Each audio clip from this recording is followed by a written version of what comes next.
1, 2, 3. 4, 1, 2 a 3 a 4. Tanečník má krok přešlápnutí na místě.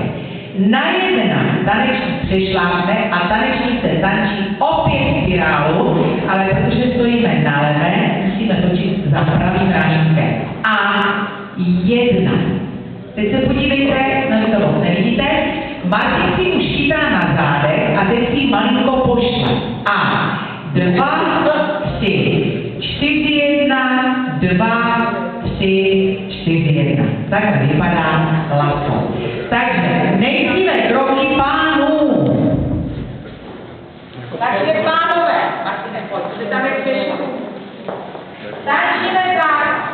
4, 1, 2, 3. 4 na alemán. 2, 3, 4, 1 ráží. Teď je takzvaná ruparačka, jedeme stranu. 2 a 3 a 4. Jedna už je tak. 2, 3, 4, 1. Ano? Takže ještě pánové. A 4, 1, 2, alemána, 2 a 3 a 4, 1 se točí partnerka, kde zapasne 2, 3, 4, 1, 2, 3, 4, 1.